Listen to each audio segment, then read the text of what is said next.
March 1945. Europe was no longer a continent, it was an open wound. The thousand-year Reich, promised by Hitler, was gasping its last breaths, crumbling under the crushing weight of Allied forces advancing like a tide of steel and fire. Yet, even with the scent of defeat in the air, the German army still fought. It fought with the desperate ferocity of a cornered animal for whom surrender was not an option. The great Rhine River, Germany's vital artery, now served as the last major natural barrier between the invading armies and the industrial and political heart of the Third Reich. Every remaining bridge was a fortress, every crossing a matter of life or death. And it was there in the small and once quiet town of Remagen that the fate of the war would be sealed by one of the most improbable and heroic stories of the entire conflict. The Ludendorff Bridge was a marvel of German engineering, a black steel giant whose beams, now twisted and stained by time and war, stretched over 300 meters across the dark waters of the Rhine. It trembled, not just under the weight of the anti-aircraft guns mounted on its towers, but with the sinister vibration of the approaching war. The air was thick, a nauseating mix of damp rust, coal smoke from locomotives that no longer passed, and the metallic odor of dried blood. The river's waters, usually placid, reflected the sinister glow of distant fires, a visual echo of the nightly bombings that hammered German cities night after night. On one side of the bridge, America's industrial might materialized in endless columns of tanks and thousands of infantrymen, advancing inexorably.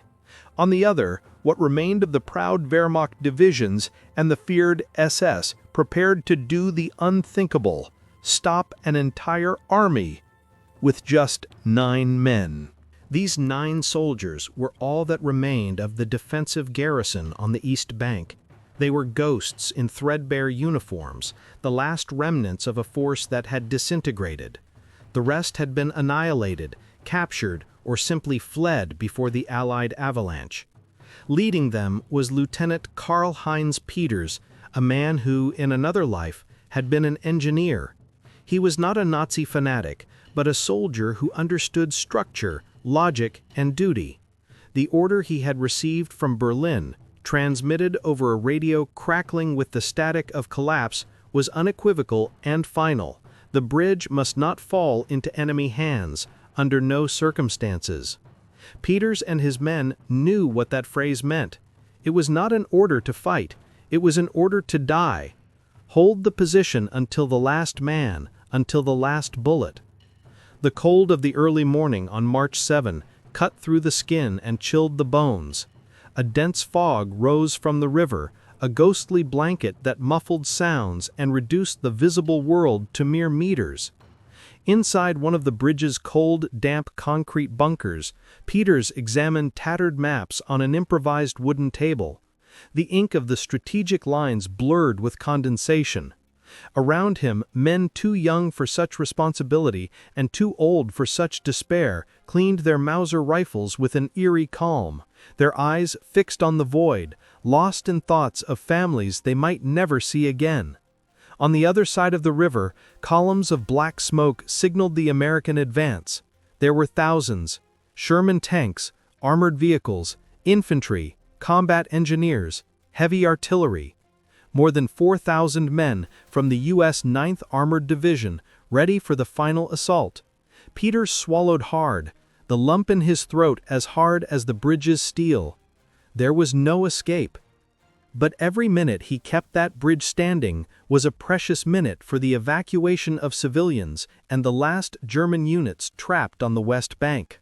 As the first rays of sun tinged the sky a sickly orange, Peters climbed to the South Observation Tower. From there he could see what no other German dared face: the American army in attack formation, a perfectly orchestrated war machine. The bridge shuddered with the explosions of distant artillery, and the steel cables vibrated, emitting a low, constant hum, like the strings of a cello about to snap. "They're going to try crossing the bridge," murmured Sergeant Becker, a grizzled veteran whose face seemed a map of every front he had fought on.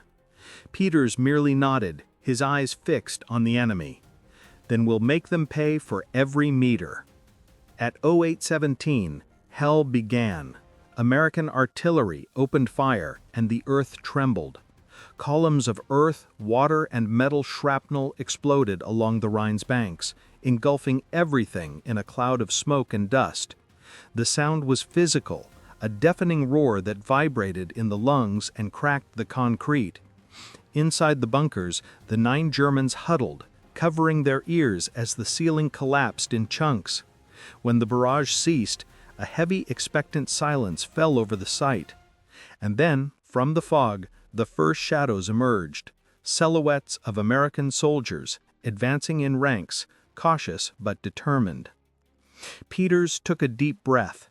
He raised his binoculars and murmured to himself, "There were so many, but they won't take this bridge easily." The first German shot echoed like a solitary thunderclap. A sniper's bullet sliced through the air and struck an American soldier's helmet, dropping him before he even set foot on the bridge's deck. In seconds, the calm exploded into chaos. The MG-42 machine guns, the feared Hitler's Bazas, began spewing fire at 1,200 rounds per minute, tracing lines of deadly light across the steel. The Americans threw themselves to the ground, desperately seeking cover. Protected by sandbags and the bridge's own steel, the 9 Germans fired with surgical precision, turning the bridge's entrance into a corridor of death. For 30 minutes they repelled the initial advance. When the smoke cleared, dozens of American bodies lay on the bridge. The attackers retreated. Peters looked around. 2 of his men were wounded, one of them gravely. The radio crackled to life for a moment, a ghostly voice from Koblenz. "Blow the bridge if you can't hold it." But the detonator cables, linking the detonator to the 60 charges of dynamite planted in the structure, had been damaged in the bombardment. Someone would have to trigger the charges manually. The youngest soldier, 19-year-old Otto Kramer, stepped forward. "I'll do it, sir." He ran under a hail of bullets, but an explosion hurled him against the railing. Wounded, he crawled to the detonator and with his last strength pulled the manual trigger. Nothing. The silence of failure was more deafening than any explosion. From the top of the tower, Peters closed his eyes. The bridge was still standing, and the enemy would come with everything they had. The clock read 09:15. The Ludendorff Bridge remained standing, a twisted, smoking steel carcass, but stubbornly firm. With it, the 7 men who could still fight, refusing to accept the inevitable. On the other side of the Rhine, disbelief dominated the American command post. Captain John Bertram of the 27th Armored Infantry Battalion peered through his binoculars, perplexed. How was it possible? Military intelligence assured them the main defense had withdrawn. What they faced should be, at most, a disorganized group of stragglers. Yet the coordinated and deadly fire from the German machine guns suggested a well-entrenched defensive force, perhaps an entire platoon. The resistance made no tactical sense, but its effects were devastatingly real. In the German command bunker, Lieutenant Karl-Heinz Peters had turned the battle into a cold, brutal mathematical problem. The equation was a nightmare. 7 rifles, 2 MG-42 machine guns, 3 remaining hand grenades, and only 417 rounds of ammunition in total. On the other side of the equation, 4,000 men, Sherman tanks, artillery, and air support on standby. The probability of survival approached absolute zero, but Peters, the engineer, knew a variable that didn't factor into conventional military calculations: the human element and battlefield psychology. He realized that the enemy's confusion was his only real weapon. The Americans were hesitating, overestimating his strength. The bridge defense had become a high-stakes game of bluff, where every machine gun burst was a calculated bet to maintain the illusion of a formidable resistance. "Becker," Peters said to the sergeant, whose forehead bled from a superficial cut, "move the MG-42 position every 5 minutes. Fire in short, precise bursts. Alternate between the towers. They can't guess our numbers. We have to seem omnipresent." Becker smiled, a bitter grimace on his soot-streaked face. "Then we'll haunt them, Lieutenant." They shifted the heavy machine gun from one firing position to another, creating the impression of multiple machine gun nests along the bridge. Every shot was fired with purpose, to suppress, disorient, and above all, deceive. The sound of the MG-42, echoing off the bridge's steel structure, multiplied, sounding as if an entire company was defending the site. Meanwhile, on the American side, Bertram's frustration grew. "I need mortar fire on the towers, now!" he shouted into the radio. The response from higher command was the same. Negative. The bridge was too valuable. General Eisenhower had declared that capturing an intact bridge over the Rhine would be worth its weight in gold. Destroying it would be a strategic setback that could prolong the war for weeks, perhaps months, costing thousands of additional lives. The order was clear: take it intact, at any human cost. Bertram clenched his fists. His men were being cut down by a phantom force, and his hands were tied by grand strategy. He would have to send his soldiers into a meat grinder, all to preserve a steel structure. Back on the German bank, the tension was palpable. The sound of tank engines began to echo again, louder and closer. This time, the Americans were changing tactics.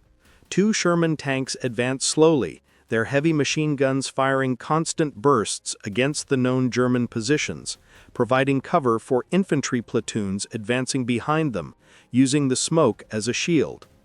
The ground shook with every 75mm tank cannon shot. The impact of an explosive shell struck the North Tower, opening a crater of concrete and metal. Soldier Hahn, operating a rifle from the window, was swallowed by the explosion. Becker rushed to the spot but found only smoke, dust, and his comrade's twisted helmet. He returned to his machine gun, face impassive. "We have 8 now," he murmured to himself. The math of survival grew ever darker. Peters observed it all with supernatural calm, as if time had slowed. He catalogued every detail: the sharp, metallic ping of bullets ricocheting off the steel, the acrid smell of burned gunpowder, the constant tremor under his feet. It was the anatomy of an impossible resistance, a macabre dance of courage and death. At 10:45, the Americans launched the second major assault. This time, they brought flamethrowers. Jets of orange and black liquid fire licked the bridge's steel, turning it into an infernal vision. The heat was unbearable, and the black smoke choked the defenders. Even so, the Germans kept fighting, responding with precise and disciplined fire. In the midst of the chaos, Peters noticed something crucial. The American soldiers on the front line were hesitating. They advanced a few meters and then retreated, intimidated by the volume of fire that seemed impossible from such a small force. The illusion was working. The bluff was holding an army. "Becker, conserve ammo. Fire only at clear targets. Let's make them think we're still a full company." Becker, coughing through the smoke, gave a thumbs up. "A deadly game, Lieutenant." On the other side of the Rhine, Bertram began to doubt everything. "It can't be just an isolated garrison. Their fire is too precise. They're veterans." One of his officers replied, "Sir, intelligence insists they're remnants of the Volkssturm and some engineers. Maybe they're fighting better because they have nowhere to retreat." Bertram sighed. "Then these remnants know how to fight better than many full armies." The second American attack faltered and finally retreated again. A momentary silence fell over the battlefield. Peters took a deep breath, his chest burning. How many bullets left? Becker counted. 37, Karl. Peters gazed into the fog, from which the enemy would surely return. Then we still have enough. But he knew the worst was to come. The third assault would be total, and there would be no more bluff, no more illusion. The bridge would be taken, or it would become their tomb. Time over the Rhine seemed distorted.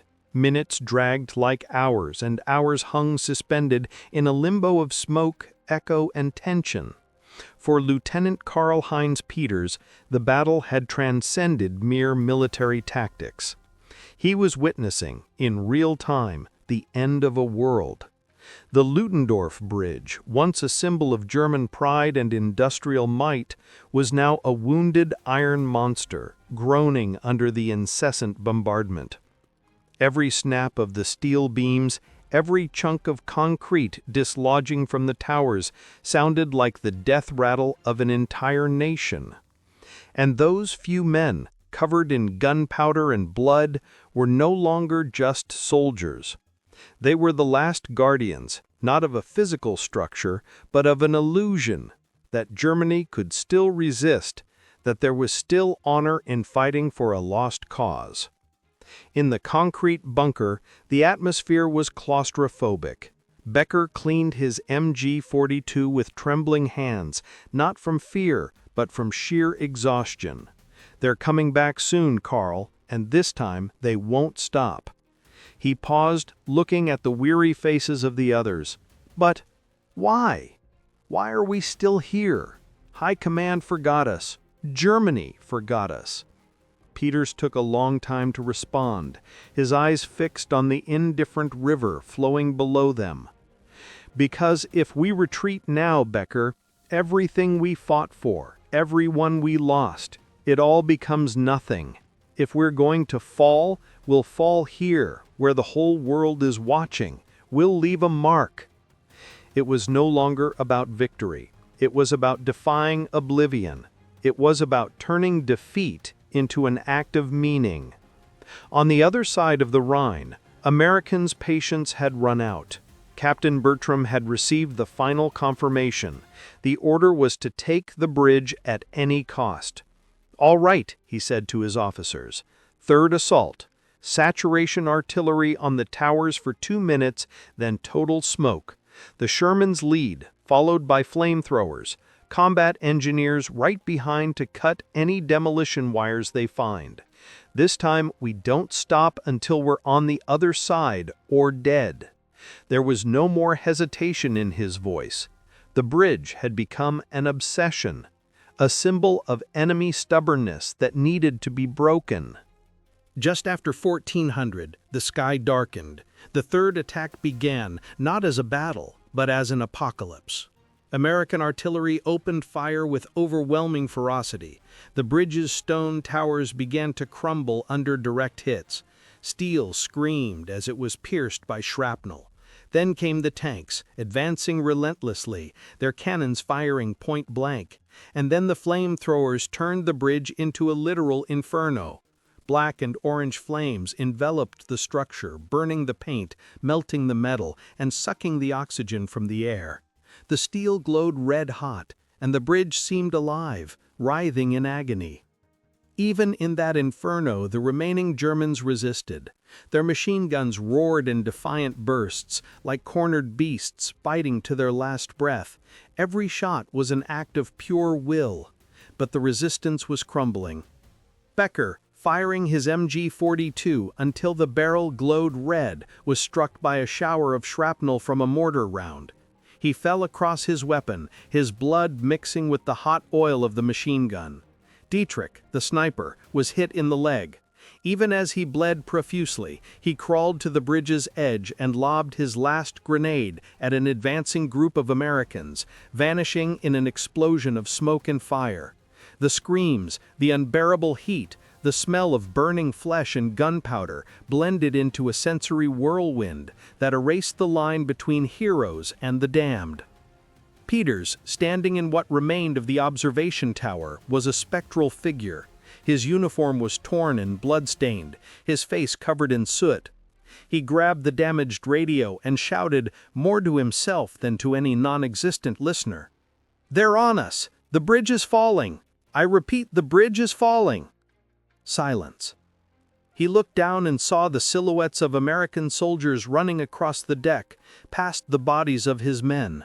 Only 5 remained. The battle for the bridge was lost, but in that instant of total defeat, Peters understood something with transcendental clarity. The battle was no longer for the bridge, it was for memory, for the story that would be told about that day. As the first American soldiers reached the middle of the bridge, Peters raised his rifle. He did not fire. He simply watched the tide he could no longer contain. On the other side, Captain Bertram, advancing with his men, raised his binoculars and saw the solitary figure atop the south tower. For an instant that seemed to last an eternity, their gazes met across the smoke and chaos. There was no hate, no triumph.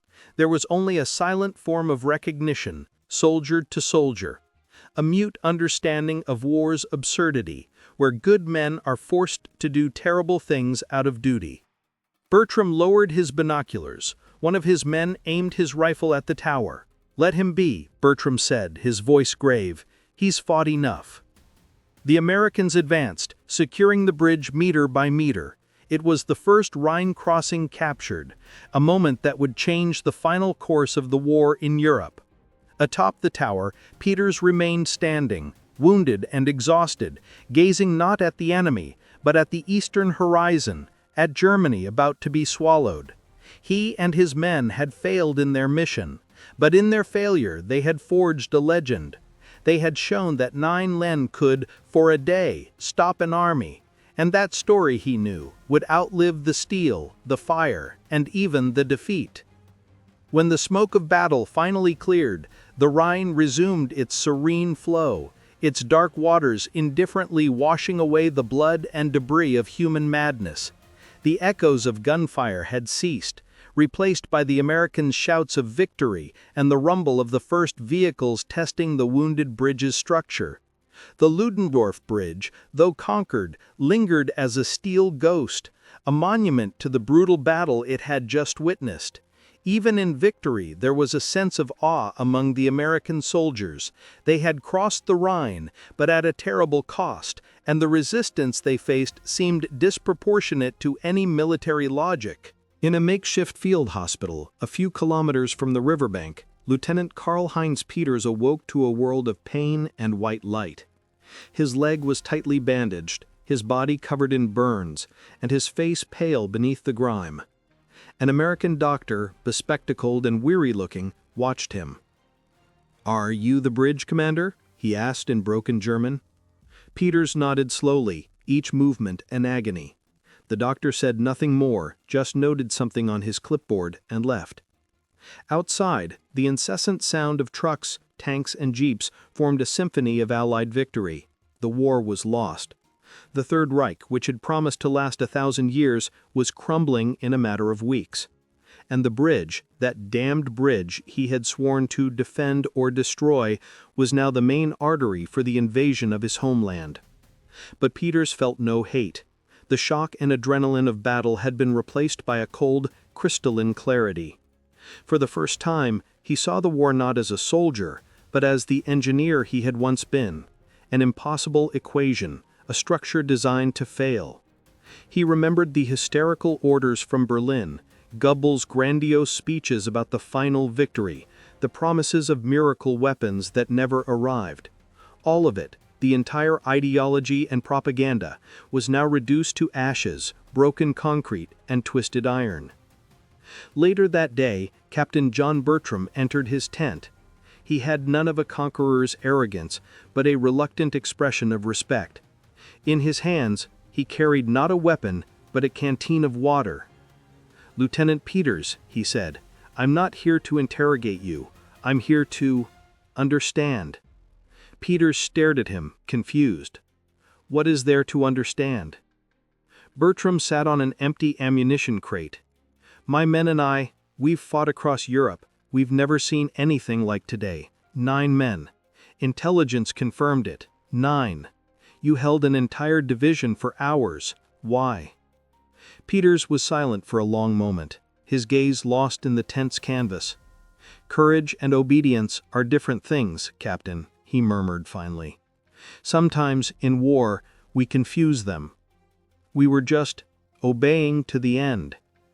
Bertram nodded slowly, a deep understanding in his eyes.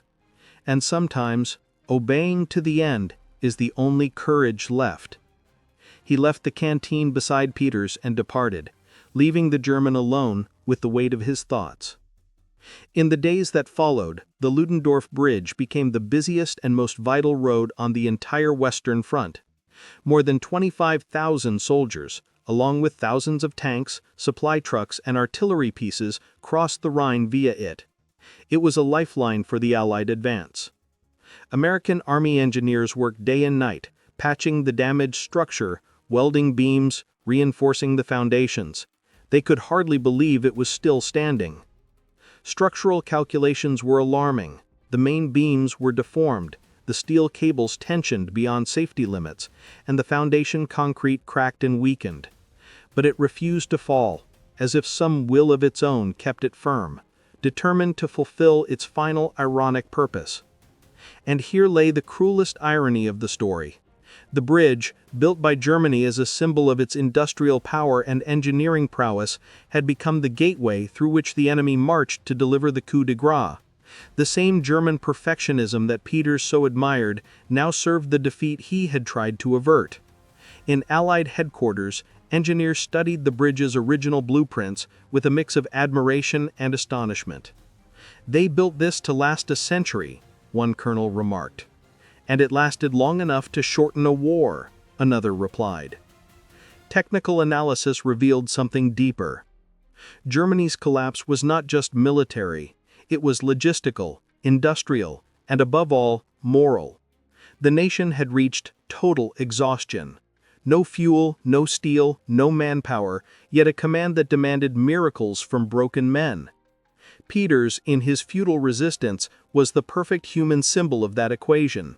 A rational man trapped in an irrational system, fighting for a perfect structure that served a flawed cause. On the night of March 17, 1945, 10 days after its capture, the inevitable happened. The Ludendorff Bridge, overloaded by the incessant traffic flow and weakened by days of bombardment, began to die. First came the snaps, long and sharp like the bones of a giant breaking. Then a cry of alarm echoed among the American engineers working on it. "She's giving way!" In less than 2 minutes, in a scene of horror and twisted metal, the central section of the bridge folded in on itself and plunged into the Rhine's dark waters, taking 28 American soldiers with it. When Peters received the news in his hospital bed, he closed his eyes and said, with eerie calm, "The bridge did what it should. It helped end it all." The epitaph of an empire, written in steel and silence. The Rhine River, like history itself, never stops. Even when the bombs fell silent, when flags changed and empires fell, it continued its eternal course toward the sea. Indifferent to the blood that stained its banks, indifferent to the iron of the Ludendorff Bridge now resting in its dark bed, the river flowed, a silent witness to the glories and follies of men. Years passed. The scars of war on the landscape were softened by time, and the town of Remagen, devastated in those March days, rose from the ashes. Today, tourists walk peacefully along the same banks where tanks once lined up. They photograph what remains of the bridge's towers, 2 dark stone sentinels, moss-covered, gazing at each other across a void where steel and pride once stood. Few realize they tread on hallowed ground, the place where 9 men decided against all logic and hope to face the inevitable. They did not fight for a dictator or a hateful ideology, but for something more primordial, a sense of duty that compelled them to hold until the last instant. Lieutenant Karl-Heinz Peters survived the war. He never saw himself as a hero. On the contrary, the weight of Remagen haunted him for the rest of his days. After being released from a prisoner of war camp, he retreated into anonymity, living in a small Bavarian village, working as a civil engineer, building small bridges and structures that served communities, not armies. In rare interviews granted decades later, he refused to speak of the battle. There was no glory in it, he would say in a weary voice, just survival and waste. But for the men who faced him, his name endured. Captain John Bertram, the same American officer who spared his life, wrote in his memoirs years later, "That day in Remagen, I met many enemies, but in Peters I saw a soldier. He fought with the kind of courage that transcends uniforms, the kind that seeks no medals, only purpose, even if it's just the purpose of dying with honor." And that may be war's greatest paradox. True heroes rarely recognize themselves as such, for they have seen up close the terrible cost of what is celebrated as heroism. Over time, the ruins of the Ludendorff Bridge were transformed into a monument. The stone towers now house the Peace Museum, a sober space dedicated not to victory or defeat, but to the fragile humanity that survives between those extremes. Inside, yellowed photos, military maps, soldiers' letters, and twisted fragments of the original steel tell the story of that day. Visitors read the panels in silence, trying to comprehend how something like this could happen. 9 men against 4,000. And for 6 infernal hours, they achieved the impossible. The engineers who examined the wreckage and original plans remain impressed.